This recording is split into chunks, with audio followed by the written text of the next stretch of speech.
Kung naay tulo ka theological virtues, faith, hope, o charity or love, napoy upat ka cardinal virtues.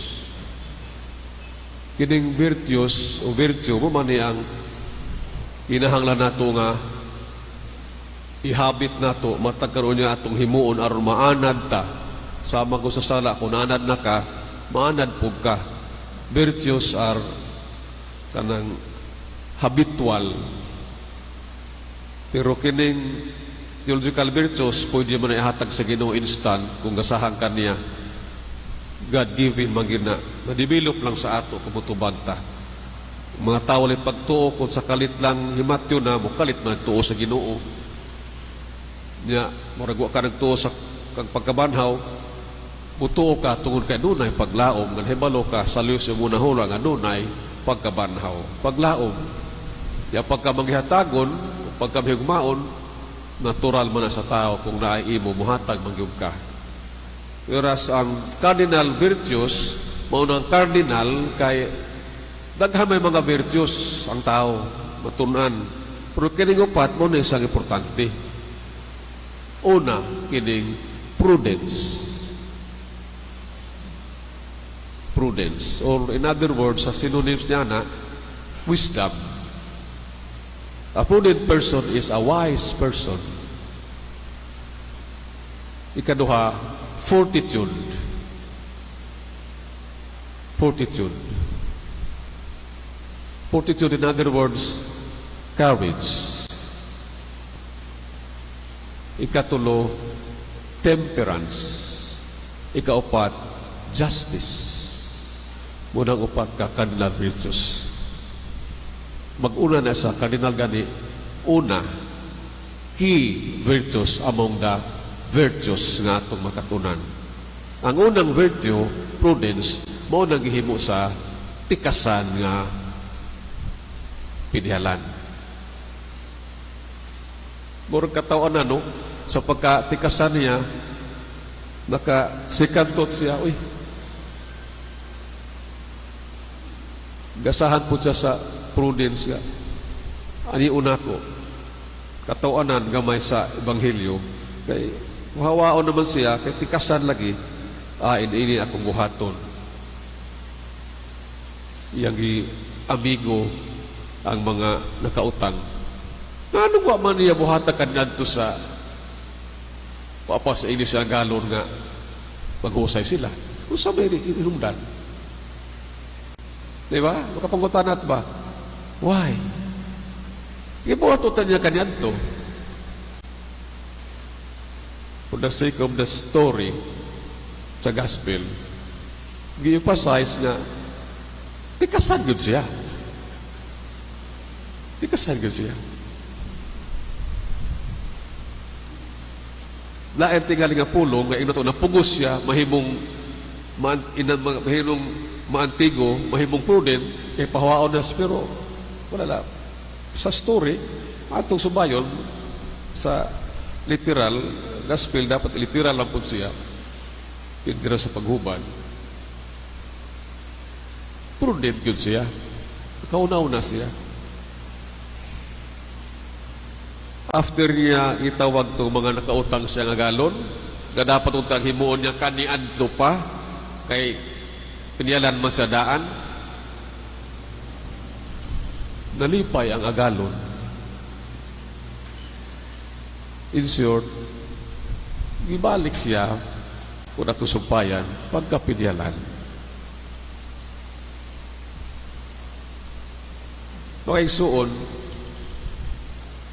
kitang tanan, mga pinyalan sa Ginoo.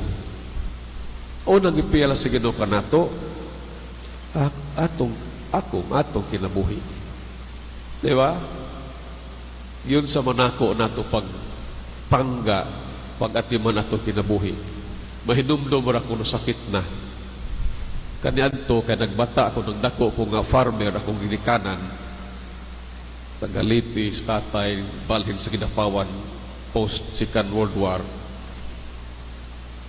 Balhin mi sa Agusan until karon farmer gyud mi, bisag dato among parikti sa Ormoc ug sa Kidapawan, mga milyoner na 1980s pa dagko nagasinda ni kagoy binibalhin mi kay labi-labihon kasabutan niya na himuon raming saop di mi kay eskwela.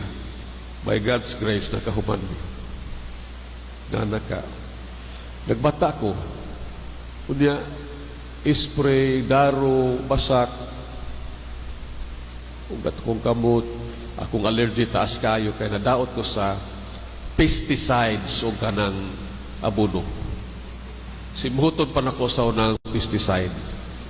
Nawala na akong sense of smell mga 15 years na. The black diri sa lalong ambot sa una ko ni makadtog siguro ko sa US pohon kaya mo ko igsuon ingon siya ani diri kay pangitaan natong expert nga doktor ipakuha ta na dili ko sa Pilipinas kay basig maapil ang akong pagsulti o pagdungog kay sumpay di ba ana usa may hinumdum na mag-amping kung naanay sakit ug wala pa gipiyal sa Ginoo kanato atong lawas gipiyal sa Ginoo kanato ang palibot ang nature kinayahan so on and so forth yun sa manato mingon dayon ng absente owner man ni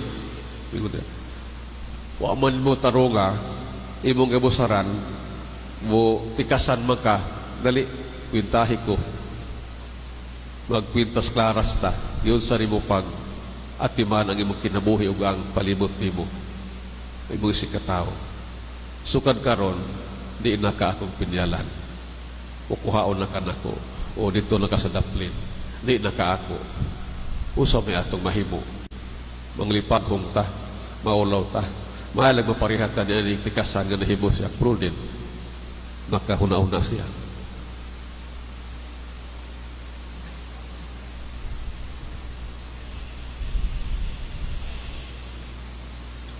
magapo kita alang sa kalinaw sa nasod sa Israel ug sa karong adlaw moro ng tapos sa national retreat sa mga pari murag after breakfast siguro sumalas ako nakita sa schedule manguli si Father Rector, Padre Dennis ugma pa to sila yung mga kauban ugma pa ko sa buntag kuman sa pamahaw kaya niya nga mumisa inaron nga oras pagpakumpisal pa ko niya ug bisa po dalas 5:30 gihapon agwantahan lang ko ninyo taga-agusan ng naong di ba ko magdugay